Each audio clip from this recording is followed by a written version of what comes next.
colder air persists, though, this weekend in the east.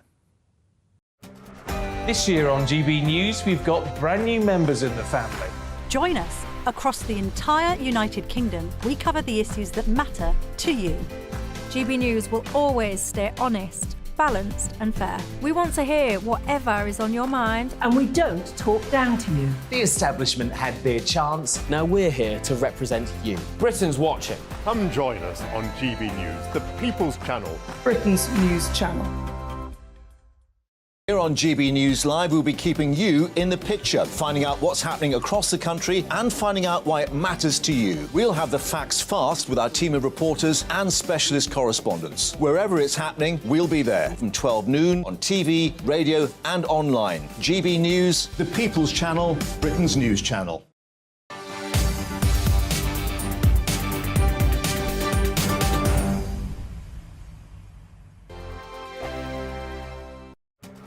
This year on GB News, we've got brand new members in the family.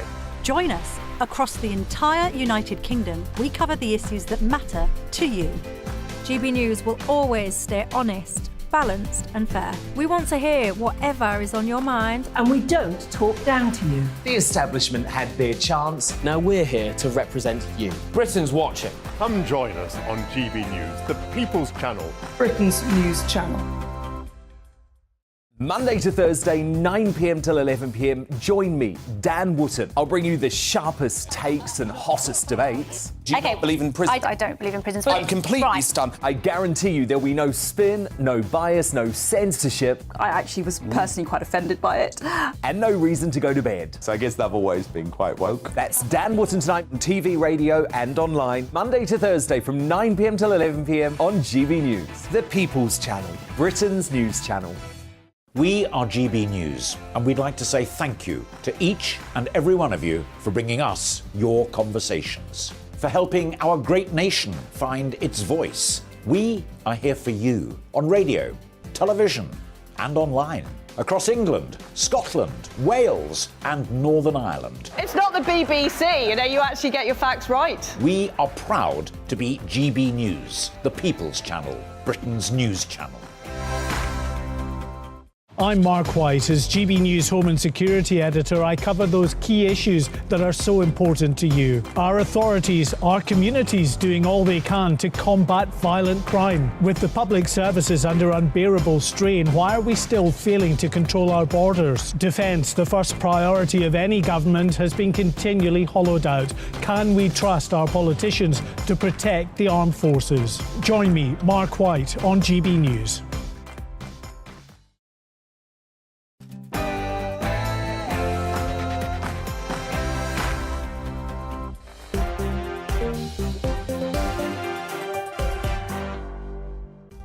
Well, hello there, it's 6 o'clock, I'm Michelle Dewberry, and this is Dewbs & Co, the show where we'll get into the things that have got you talking. If you were watching last night, you might recall that I tried to bring a bit of positivity to the country. I was focusing on the recent economic figures. They're not quite as bad as were predicted. I have to be honest, I was pretty much on my own with a positivity vibe. Were you involved in that? Did you celebrate anything? It felt like it was a party for one. I'll tell you who else wasn't watching, of course. The Hoover billionaire James Dyson. He obviously didn't get my positivity memo because today he has been slamming the government's economic policies, calling them stupid and short-sighted. He says that growth has become a dirty word in this country. Is he right? I want your thoughts on that. And speaking of growing things, how on earth do we get the English regions to start generating some growth? Levelling up, stepping up, gauging up, whatever the word is today. There's been another announcement, hasn't there? The levelling up money. It has divided opinion, though. Some are saying that it's not going in the right places. Where are the right places? All of us, basically, are going to think it's our hometowns, our home cities. But is it? Who should decide, and what should that process look like? And universities, do they have an anti-Semitism problem? Last week, a report found the National Union of Students had, I quote, a hostile culture towards Jews. Now, this week, we've got a report showing a rise in anti-Semitic attacks in universities. What on earth is going on? And let me ask you this, would you eat horse meat? Knowingly, by the way, because I know a few of you might have eaten it accidentally, but apparently some reports saying that it's going to be making a comeback in Britain. It's all about the fact that beef, etc. is quite expensive. Horse is apparently cheaper. Ugh, not for me, thank you very much. But would you eat it knowingly? I want your thoughts on all of that. But before we get into it, let's have a look at tonight's latest headlines.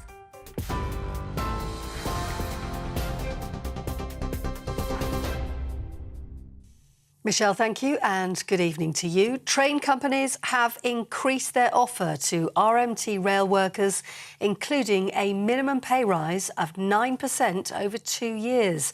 The Rail Delivery Group says that's its best and final offer in order to prevent more strikes. It's now urging the RMT to put the offer to its members for a vote.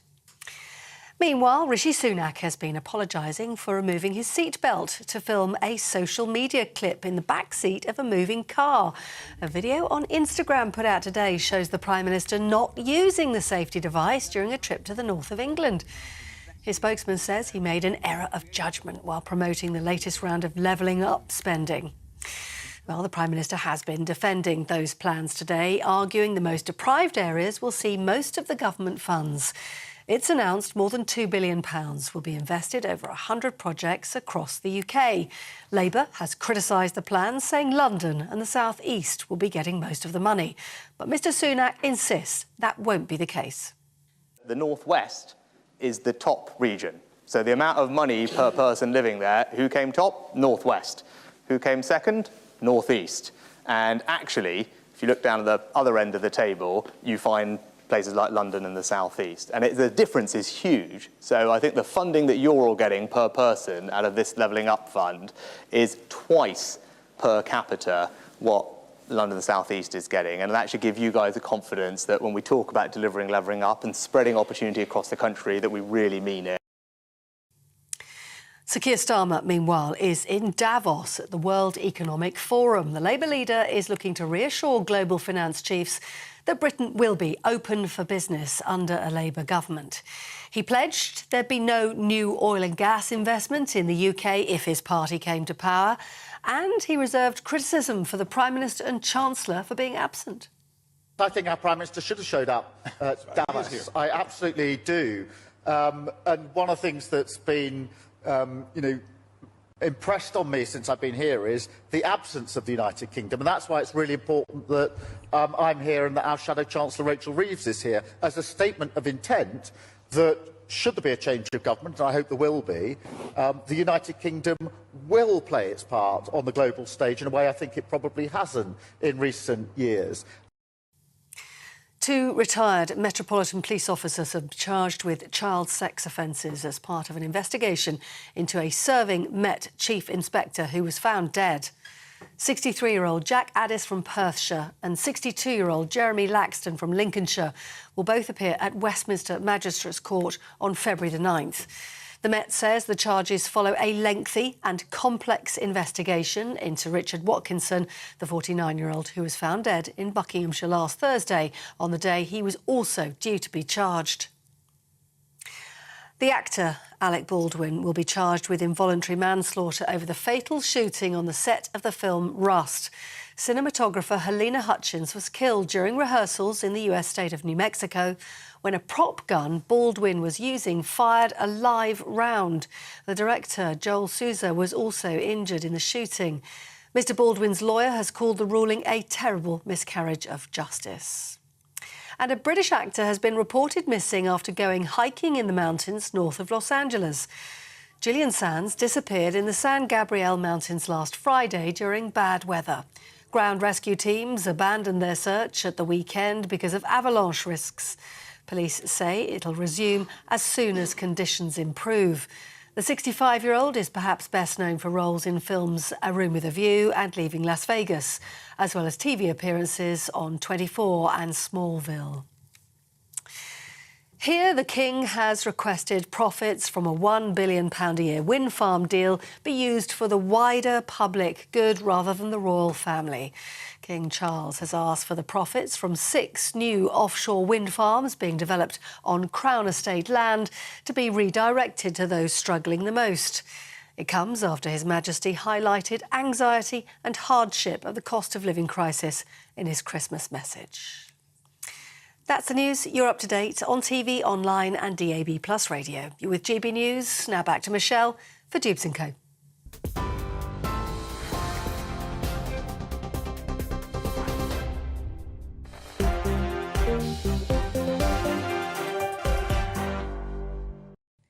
Thanks for that, Polly. Well, I'm Michelle Dewberry and I'm keeping you company until 7 o'clock tonight. Alongside me here in the studio, I've got the panel, Daniel Moylan, who is the former advisor to Boris Johnson and now a Tory life peer in the House of Lords, and Aaron Bastini, founder of Novara Media. Welcome. You've done this show before, but not when I was on, so nice to meet you. Happy New Year. We love a new face, don't we, on Dewbs & Co. And you know... And by the way, I just said Bastini. It's not Bastini at all, it's Bastani. Don't worry about it. My father can't even spell my first name, so don't worry about it. Can't get the staff, can you? I will do better. I will do better. My dad. Oh, well, there you go. I can get on well with your dad. Anyway, you know the drill, don't you? It's not just about us three here in the studio. It's about you at home as well. What's on your mind tonight? You can get in touch with me. gbviews@gbnews.uk, of course, is the email. Or Twitter, if that's your thing. You can tweet me at gbnews. Do you still use Twitter? It's not really my kind of thing. I try to use it, but I found it a bit of a hassle. But do you like it? Any changes since Elon Musk got involved? Give me your thoughts on that. You guys, you never let me down, do you? Apparently, I'm taking you all back to your Christmases tonight with my outfit. Stephen says, thanks, Michelle, for the tribute to my nan's 1970s wallpaper with your dress. Phil says, you're sending me all the way back to a New Year's Eve party at my parents' house. Their 70s wallpaper has been used as inspiration for your dress. You're a lovely bunch, aren't you? Con says, apparently my dress makes him want a choc ice. Well, you've got a strange mind, Con, but I'll leave it at that. I was asking you, by the way, would you eat horse meat? I wouldn't, but would you? Chris, you say it best. You say, nay. I like what you did there. Who else has been in touch? David says, you like venison, but it's too dear. I see what you did there. But horse meat, apparently, in all seriousness, people are turning to that, and increasingly so, because beef, etc., is too expensive. Is that your kind of thing?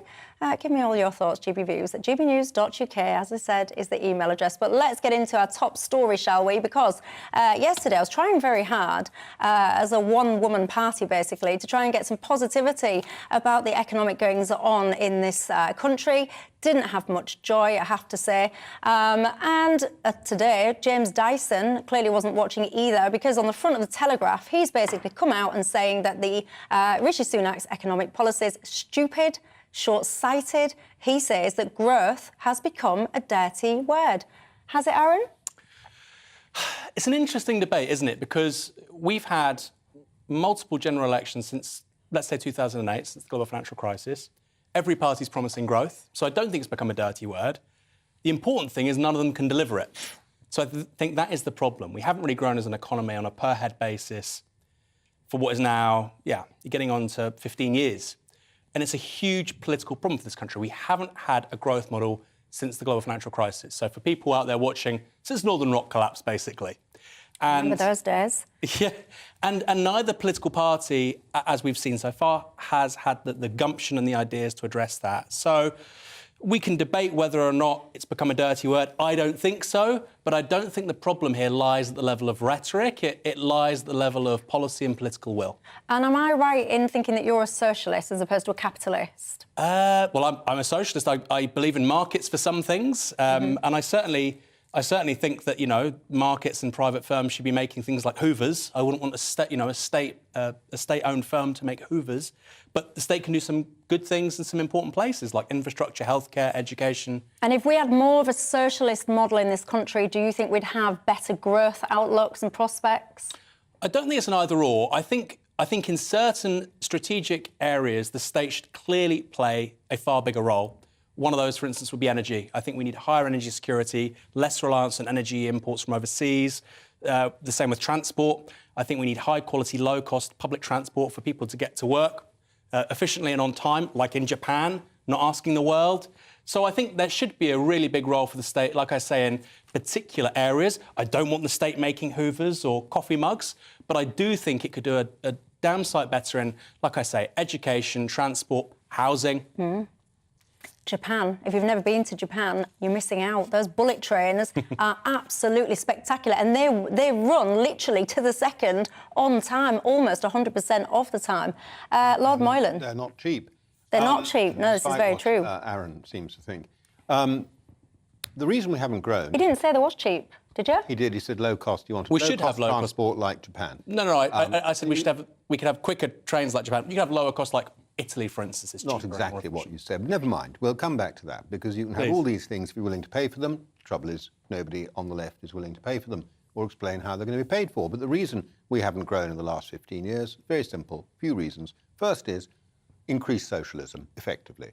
We have, the state is now disposing of nearly half national income compared to something closer to 35%. So we talk about growth, but what we actually do is just take more and more money and spend it. Second thing that's gone wrong is that during all of that period, we let inflation start to get out of control by having excessively low interest rates, unnaturally low interest rates, which meant that people carried on running businesses that should have gone out of business, and there was no incentive to start up new high-risk businesses because you wouldn't get the return on them.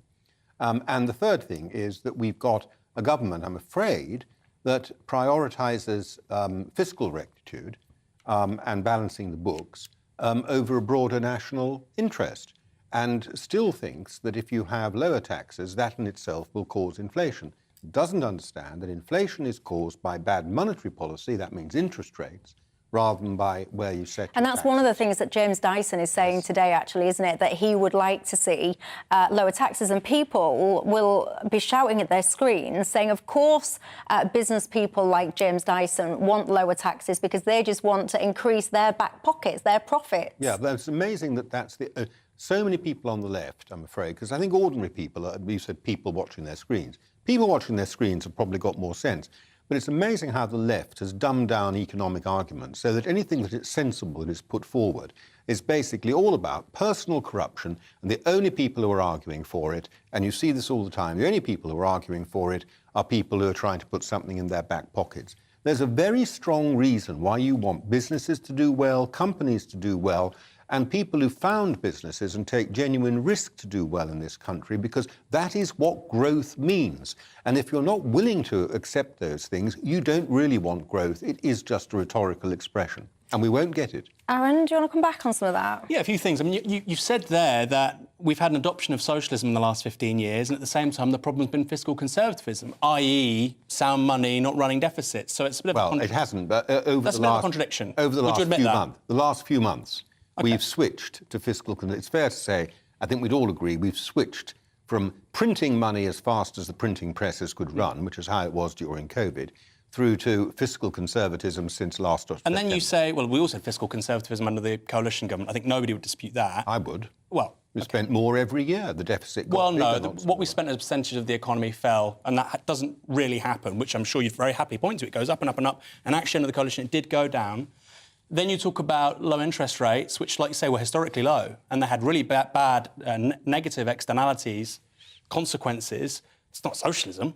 You can agree or disagree, you can like or dislike it. It's not socialism. No. In terms of the growth stuff, there probably is some agreement with us. I do actually agree with what you're saying with regards to low interest rates. I think it's, you know, the chickens are coming home to roost on that.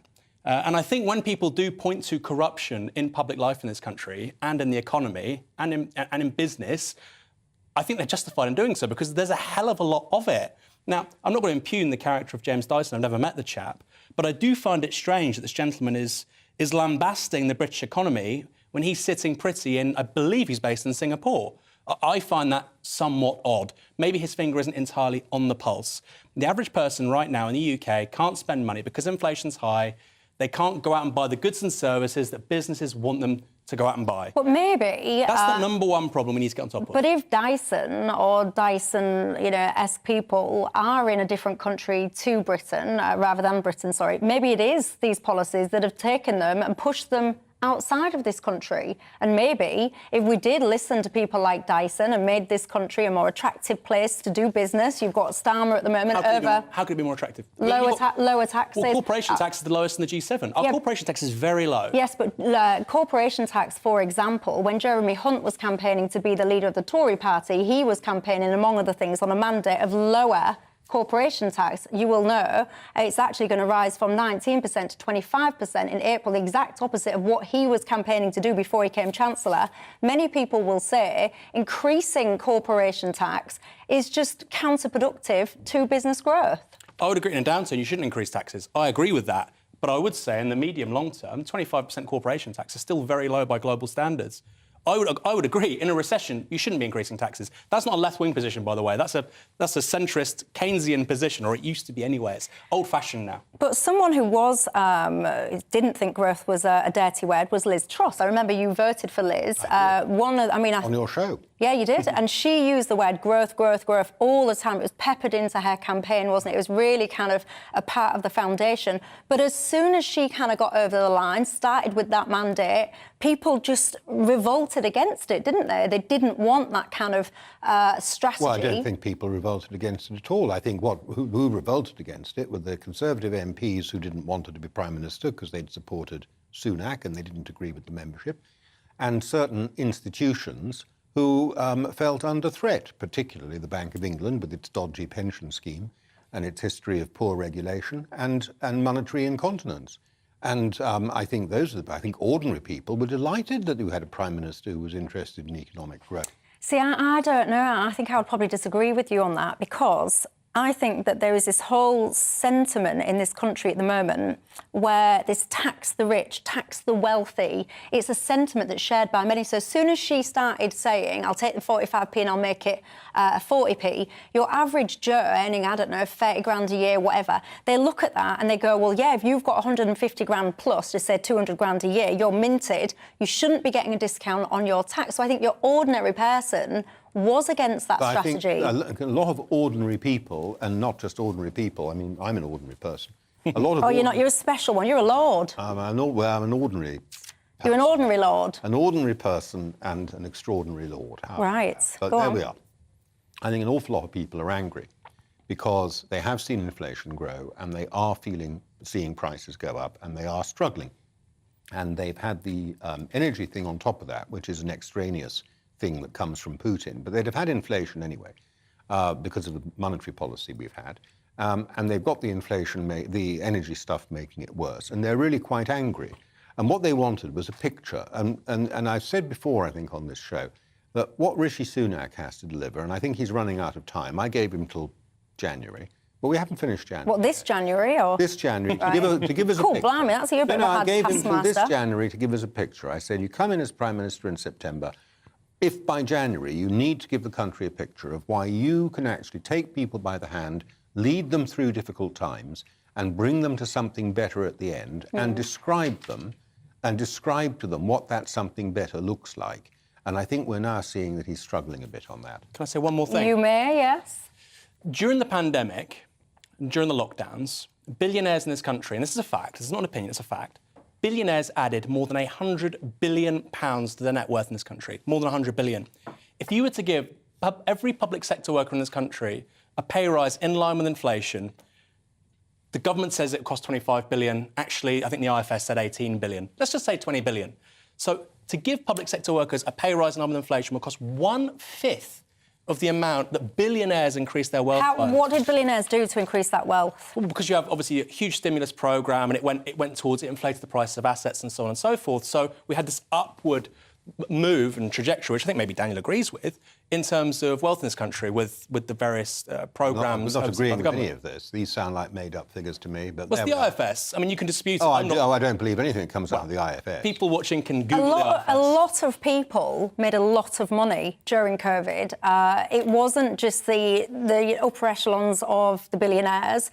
The amount of fraud that was conducted in this country, seemingly by ordinary people setting up fake limited companies to extract these bounce back loans and all the rest of it. We've seen astronomical levels of fraud in this country. So unfortunately, while a lot of people struggled during COVID, it's undisputable that an awful lot of people all along the income chain, it seems to me, actually made an awful lot of money. Let me just have a look at what you guys are saying. Peter says, Dyson is dead right. If we don't get growth, how on earth are we going to pay for the fifth of the population who work for the government? Jones says, the first idiot's guide to economics tells me you don't tax your way to growth. Lower levels of taxation for individuals and businesses is absolutely the way forward. Annette says our public services are a disgrace and they demonstrate the worst of nationalised industrial society. We spend more on the NHS than Europe, but we've got fewer nurses, doctors and beds and worse outcomes, etc.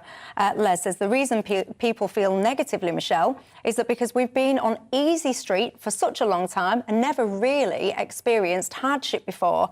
It's probably the reason that older people cope better with things because they've been through more and are tougher.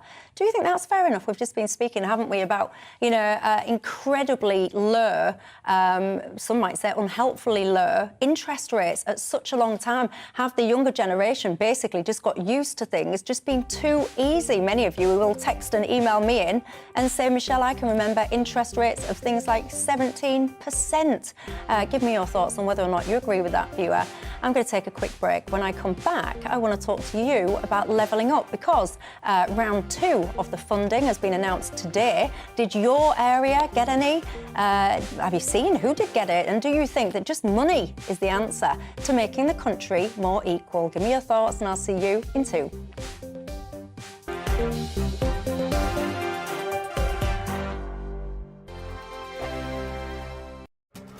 This year on GB News, we've got brand new members in the family. Join us. Across the entire United Kingdom, we cover the issues that matter to you. GB News will always stay honest, balanced and fair. We want to hear whatever is on your mind. And we don't talk down to you. The establishment had their chance. Now we're here to represent you. Britain's watching. Come join us on GB News, the People's Channel. Britain's news channel. Monday to Thursday, 9 p.m. till 11 p.m. Join me, Dan Wootton. I'll bring you the sharpest takes and hottest debates. Do you not believe in prison? I don't believe in prisons. I'm completely stunned. I guarantee you there'll be no spin, no bias, no censorship. I actually was personally quite offended by it.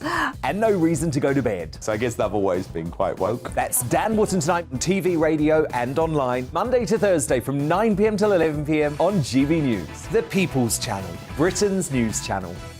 We are GB News, and we'd like to say thank you to each and every one of you for bringing us your conversations, for helping our great nation find its voice. We are here for you on radio, television, and online, across England, Scotland, Wales, and Northern Ireland. It's not the BBC, you actually get your facts right. We are proud to be GB News, the People's Channel, Britain's news channel.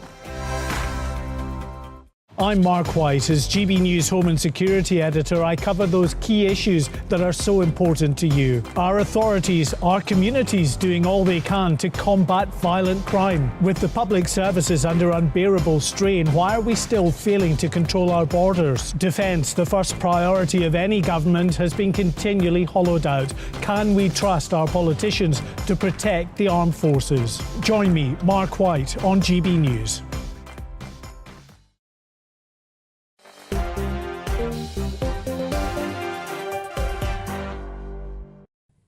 Hello there, welcome back to Dewbs & Co with me, Michelle Dewberry. Alongside me, I've got Daniel Moylan, the former advisor to Boris Johnson and Tory life peer in the House of Lords, and Aaron Bastani, the founder of Novara Media. Welcome back, gents, and welcome back to you guys at home. You've been getting in touch about the growth in the economy. Bev says, Michelle, there should always be low corporation tax and low death tax.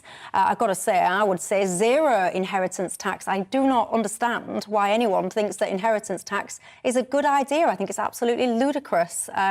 Ray says, cannot grow the economy without high-end manufacturing, innovation and skills. However, Dyson has got a nerve because he's moved his manufacturing east, says Ray. Liz, the reason this country has not grown in the last 13 to 15 years is down to the banks. We've had multiple bank crashes. The banks have taken control, paid themselves and the shareholders huge bonuses, she says, with the government's blessing. By the way, Aaron, I make a good point, on death tax. Inheritance tax should be scrapped, don't you think? Well, I'd have two responses to that. Firstly, very few people pay inheritance tax anyway. Rich people do. Secondly, here's the thing that matters to most of your audience. As people live longer, you know, the leading cause of death in this country already, and I don't mean to get morbid here, is dementia. And actually, the equity in people's homes is going to pay for their elderly care costs. That is going to be the number one thing that people are worried about in terms of, I've worked all my life, I've really built up some wealth and value to pass on to my kids and my grandkids, and actually, a lot of that's going to go pay for the nursing home costs. And that's why I would say, let's have a national care service. I'll tell you what would annoy me. If I've worked all my life, I've got this house, I've got this asset that I want to pass down to my son, and Cheryl, in the next care bed to me, has never really worked a day in their life, has deliberately chose to live on benefits and gets the same care as me for free off the taxpayer. That's what would annoy me. Well, that's the present situation. But that's what I'm saying. No, I think it's absolutely wrong. Well, that's why your audience would get very upset about it, just like you would, presumably. Yes, would you get very upset about it? I think you do, actually. We have this conversation about inheritance tax. Often, I would completely do away with it. Am I alone? Give me your thoughts. But let's talk about levelling up, shall we? Have you seen today that round 2 of the Levelling Up Fund has been announced? Did your area get any? If you're sitting there saying, I don't know, Michelle, well, you can look it up. I've seen a little guide today online. You can literally put your town, your city in, and it'll share with you exactly what you've got, what it's going into, and who else has got what. The pot today is basically going to be shared among 111 communities. I've got to say, though, it's really divided opinion, Daniel, because people are kind of saying, why has London got any? Why has the South East got any? It's supposed to be just about the North, etc. What did you think about the distribution of this Levelling Up Fund? Well, it wasn't ever meant to be just about the North, because there are lots of really left-behind places all around the place, including, for example, lots of our traditional coastal towns, former tourist towns that are now really on their backs, and they're not all in the north of England by any means. So it was never intended, in my view, to be, and I had something to do with this myself, actually, because this was a Boris idea, and it was based on something we did in London, and it was the idea that you actually empower communities. This is very important.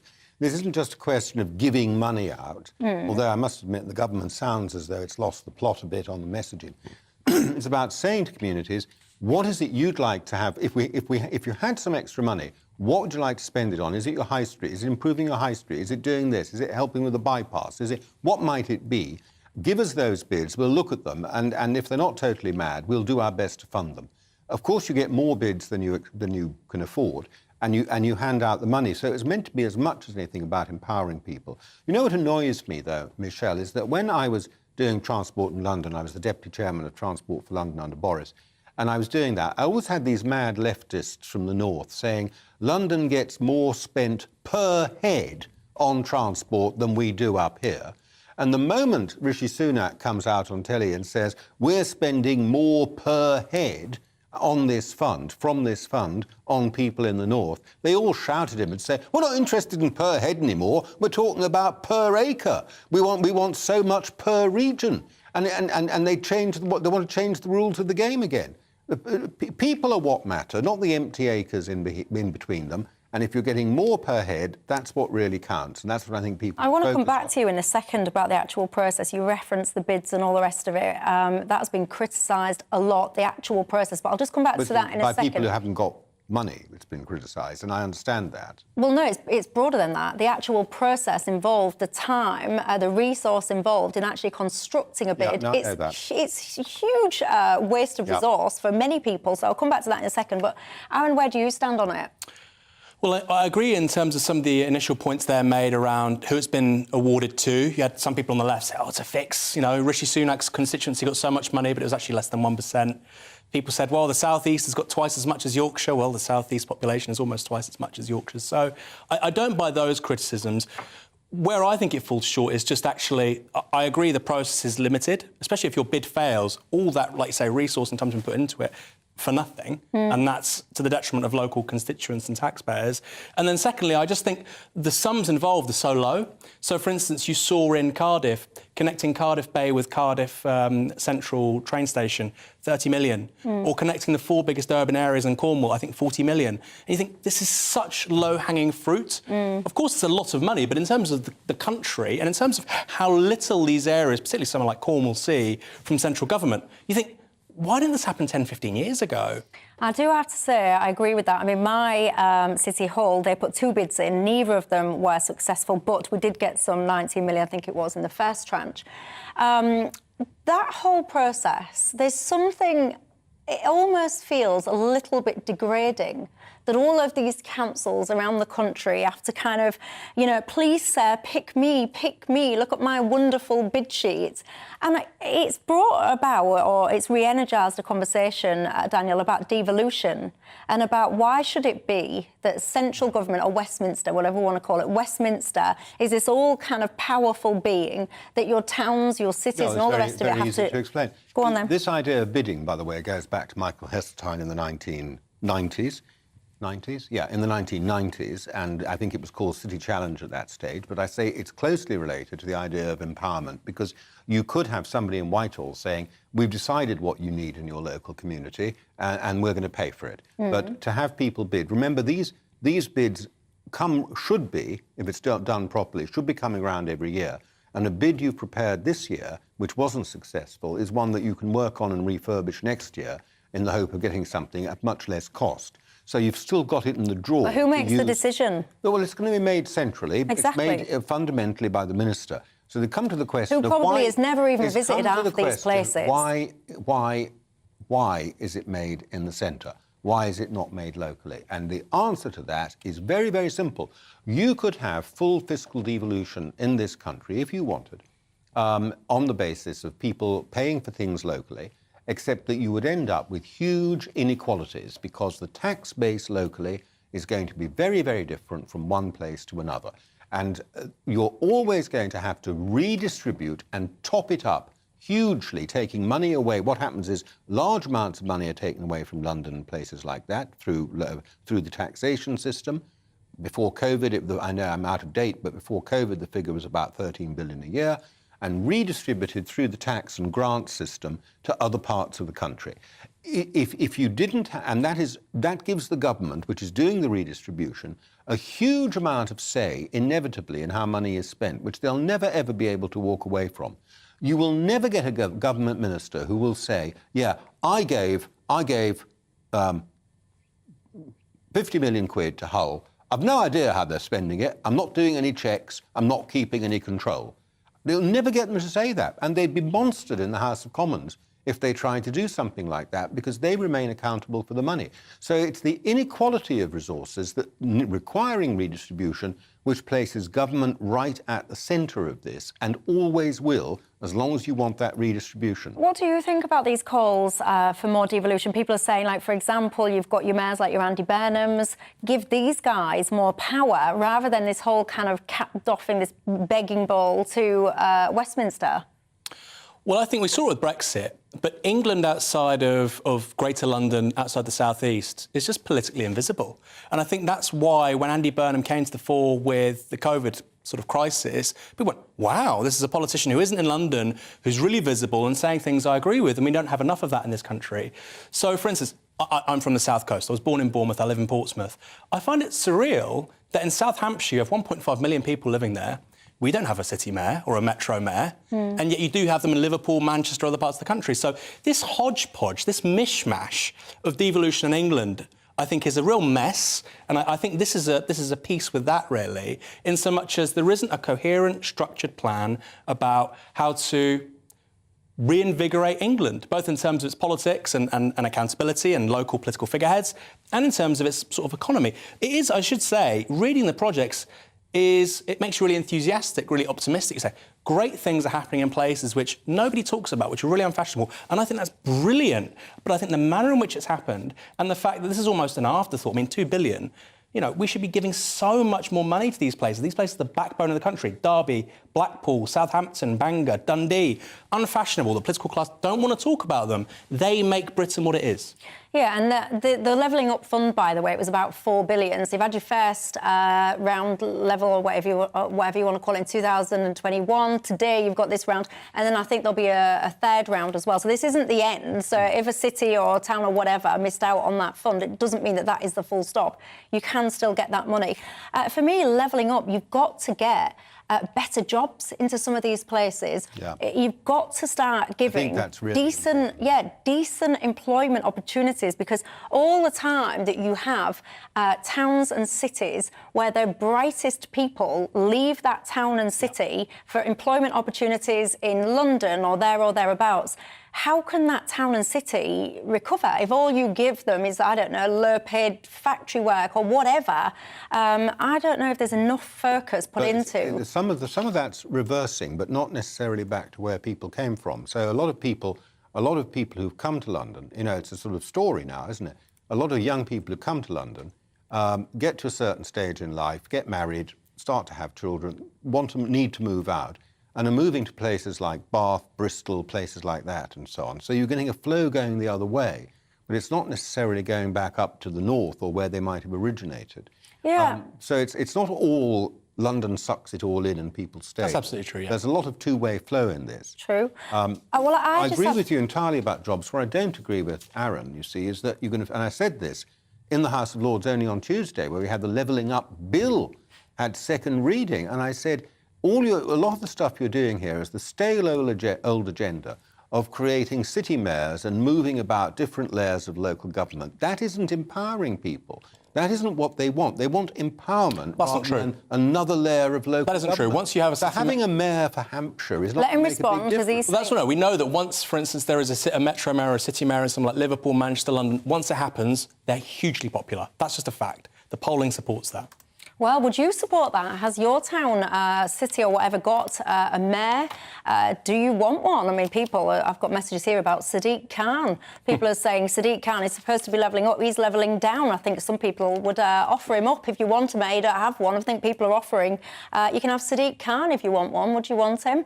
I don't know. Get in touch. gbviews@gbnews.uk is my email address. Get in touch with me. Let me know your thoughts. Quick break. When I come back, I'll have some of your responses. But also, I want to ask you, do you think Britain's universities have a problem with anti-Semitism? I'll see you in 2.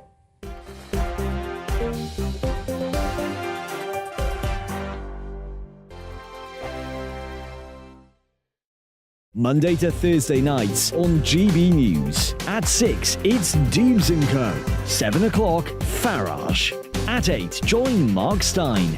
And at 9, Dan Wootton Tonight, followed by Headliners. On TV, radio and online. This is GB News. We are GB News, the People's Channel. Why not take us home with you by visiting the GB News shop at gbnews.store. You'll find all the official merchandise, a really good present actually for yourself, your friends or your family. We ship across the UK mainland at no extra cost. GB News, the People's Channel. Here on GB News Live, we'll be keeping you in the picture, finding out what's happening across the country and finding out why it matters to you. We'll have the facts fast with our team of reporters and specialist correspondents. Wherever it's happening, we'll be there from 12 noon on TV, radio and online. GB News, the People's Channel, Britain's news channel. Monday to Thursday on GB News, it's Bev Turner Today from 10 a.m. We're going to be here for you, our GB News family, to keep you up to date, but also make you smile. The guy went from puberty to adultery. And I can't wait to bring a few of my own opinions. I have no time for cultural totalitarianism. We'll engage in passionate, but always polite debate, with your thoughts and opinions at the centre of it all. Only on GB News, the People's Channel, Britain's news channel. Hi there, it's Stephen and Anne. At breakfast from 6 a.m, you'll always be caught up with everything you need to know, the latest headlines, opinions and debates. We'll bring you the good news and the bad, but most of all, we're here for you. Remember, send in your views and let us know what you would like us to talk about. That's because we're your news channel. And every morning at 6 a.m, it's breakfast on GB News.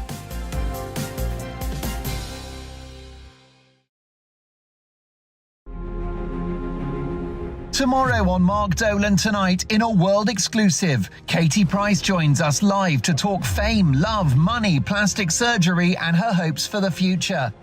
Get tuned in tomorrow for GB News. I'm meeting up with my old mate, Mark Dolan. It's been ages since I've done an interview with him. That's Katie Price on Mark Dolan Tonight, tomorrow on GB News.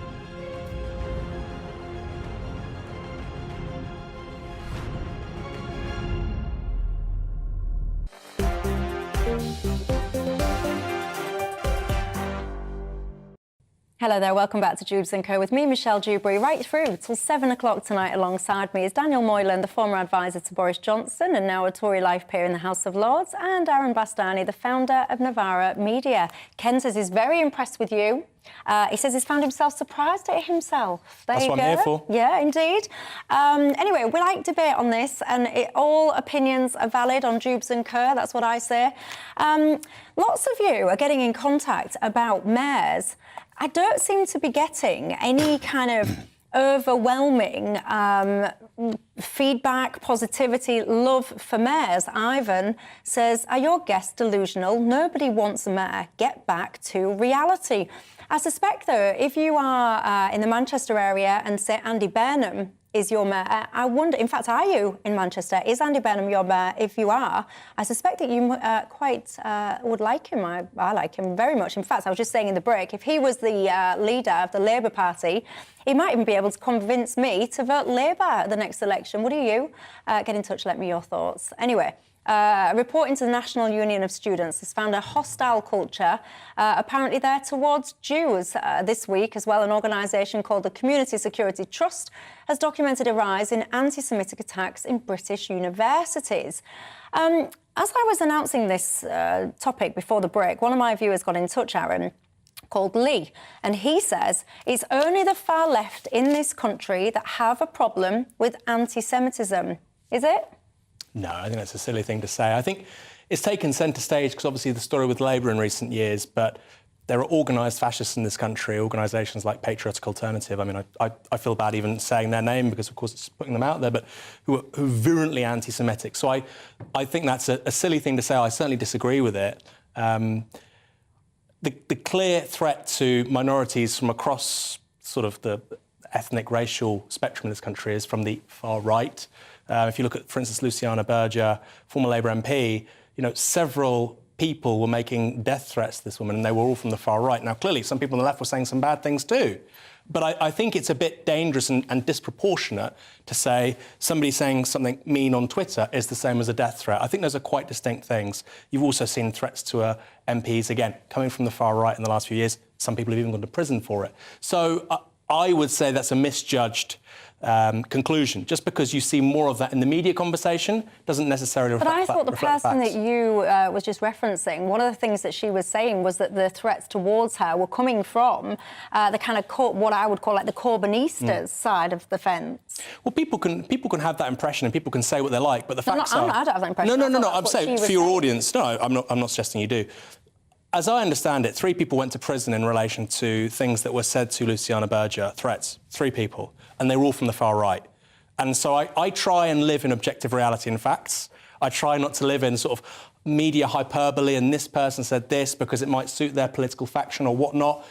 Ultimately, when we're talking about, threats based on racial or ethnic background, we're talking about criminal activity, and the people who've been punished for that, from what we can see, are overwhelmingly from the far right. So I would dispute that. And Corbyn himself, he used to come under a lot of pressure, didn't he? People would say that he was an anti-Semite. Do you think that was fair? Do you think that was wrong? I think that some of the things that were said about Corbyn, I think in retrospect now, I think now that he's no longer Labour leader, I think we can be honest about them. For instance, one gentleman on LBC said that Corbyn was going to reopen the gates to Auschwitz. I think you have to be a very strange person to think that that's a sensible, proportionate thing to say. So I think the whole discussion during the frenzied years of the Corbyn leadership, I think it actually bordered on outrageous sometimes. For instance, when he liked the Facebook post in regards to the mural, I said that was wrong. But the idea that is, again, somehow analogous to people on the far right, who, by the way, wouldn't want me in this country either. They want me on the first boat out too. I think it's silly. I think it's ill-judged. Daniel Moylan? Well, the left does have a problem with anti-Semitism, and we know that, and it infiltrated well into the Labour Party. Now, Keir Starmer, in his vacillating and confused way, has succeeded largely in taking those people out of the Labour Party. How long he'll keep them out, I don't know. But he's helped purify the Labour Party of that. But the National Union of Students is not, of course, a branch of the Labour Party, and it is one of the organisations of a very left-wing character that exists in our universities. The truth is, Luciana Berger was a Labour MP. She stopped being a Labour MP, partly because she's not welcome in her own party. She's a Liberal Democrat now. She's not an MP anymore. I think she stood as one as a Liberal Democrat in Barnet, but she isn't an MP, but she's left the Labour Party because she wasn't comfortable. I think what's partly at the bottom of this, I don't want to sound as though I'm being sympathetic in any way to these people. What's partly at the bottom of this is there are people, especially on the left, and Jeremy Corbyn's an example of this, who feel pretty outraged at the way the state of Israel treats Palestinian people. And a fair-minded person can understand what they're talking about, but they carry that over into an anti-Semitism directed at British Jews, irrespective of what their views might be on particular topics, and it's become a racial thing. And you see it in a number of left-wing organizations, which are, in some cases, like the NUS, pretty, entrenched in universities. The fact is that universities themselves have become very left-wing places, not just the students now, but the academic staff. There are lots of things you can't say. There are lots of things you might lose your job for. Freedom of expression isn't defended in our universities with the same vigour as it used to be.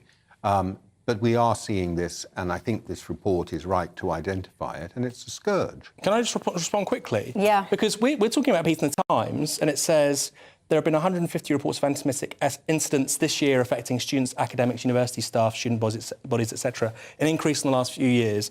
There is no mention, Lord Daniel, in this article about the political persuasion of those who've perpetrated these things. So what you've done there, in my estimation, is to immediately instrumentalise this for political ends. There is no mention in this entire article about the political background and persuasion of those who are guilty of these abhorrent things. Yeah, and the fact that that was your default says... let me finish, please. The fact that was your default says so much about how this is a political football. It's extraordinary. And not even you knew what you were doing. Not even you. Complete nonsense. You tell me. There's no mention of it here, Lord Daniel. Tell me tell me about all these right-wing organisations that are well represented on the Central Committee of the National Union of Students. Tell me about these anti-Semitic neo-Nazi organisations in our universities, which are actually... There is no mention in this. It may not be in the article. They may all be left-wing. You're implying that a whole load of them are out. Now, I grant you, the people who were prosecuted over Luciana Berger came from neo-Nazi type backgrounds. You were right about that. But you're out there saying that these people are well represented in our universities, and that's... I'm not saying that, Lord Daniel. No. You're saying we can't comment on it. No, we were talking about the national... No, we were talking... Because we were talking about Labour. No, you don't get everything out of it. You talk and I'll respond, because the audience... Don't talk over each other, though, because no one can hear anyone. Right, very briefly, because look at the time. We were talking about the national situation, at which point I talked about the far right. There is no mention in this entire article about the political persuasion of anyone. For instance, quickly, there is one incident of a Jewish student hit with a rubber bat as they were returning to student accommodation. Awful. And it was accompanied by anti-Semitic slurs. I have no... Maybe that person they may have been left-wing. I have no idea, Lord Daniel. But the fact you immediately presume they were and presented that as such to the audience says so much about the tenor of debate on this subject. Does it? You tell me. Right, I'm going to take a quick break, but... well, these two, I suspect, will continue this conversation during the break, but I'm going to take a break. When I come back, I will have some response, because my inbox is on fire in response to that one, I can tell you. But I also want to ask you, would you eat horse? Weird. See you in 2.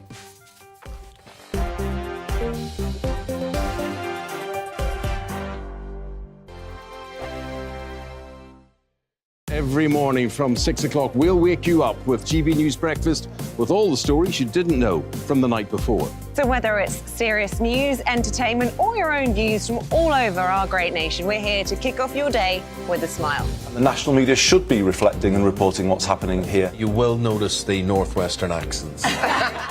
Whether you're with us on TV, radio, or online, every morning, it's breakfast from 6 a.m. Hope you can join us. We are GB News, right across the nation. You can get us on television, on radio, on digital. We're absolutely everywhere. Amazing! You see, amazing! You remind me of me in the European Parliament. But here's the most important bit. We are not part of the mainstream establishment. We think and speak just like you do. We are the People's Channel. Magnificent. That's really, really thoughtful. Come and join us on GB News, the People's News Channel. My name's Tom Harwood and join me 9:30 a.m. every weekday for The Briefing, your one-stop shop for everything you need to know about what's going on in politics today. I wonder if this is a deal that might need to be like the biscuits in this factory, twice baked. Is there not an opportunity here to win out against the extremes? Tom Harwood, GB News. What are you going to do about it? Things should have been done differently, and they certainly are being done differently. Don't miss it. The Briefing with me, Tom Harwood, 9:30 Monday to Friday on GB News. Join me, Nana Akue, Saturday and Sunday afternoons on GB News. Expect fiery debate and passionate discussion as me and my panel tackle some of the biggest topics hitting the headlines. It's a place for everyone's opinion. No one gets cancelled, but no one gets an easy ride. Oh, she's on it today! Be ready for conversations that are fierce, frank, and of course, fun. Every Saturday and Sunday afternoon from 4 p.m. on GB News, the People's Channel.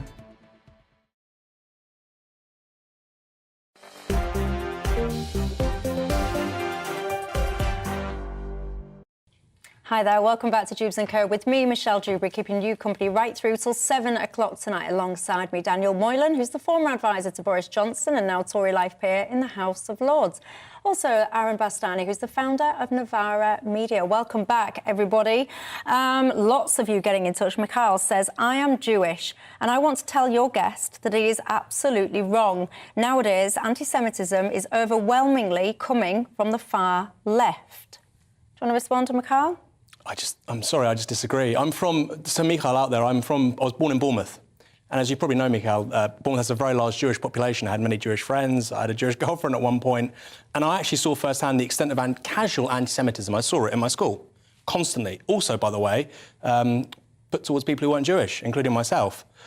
And I just think maybe we've had very different experiences of these things, but I saw how easy and mundane and common it was, and it wasn't a big political thing. It was something that kids instinctively said without realising it, which shows what a pernicious racism it is. So maybe we just have different experiences, and maybe things have changed in the last 20 years. Sarah says, Michelle, there is absolutely a problem with anti-Semitism within the Labour Party. This was confirmed by the results of the investigation conducted by the Equality and Human Rights Commission, which found that the Labour Party had committed unlawful acts. That, she says, is a fact. There you go. Any more thoughts on that? You can get in touch and let me know. Lots of you have lots to say on that. We were talking, by the way, just before that topic about levelling up, about devolution as well. We touched on the topic of mayors.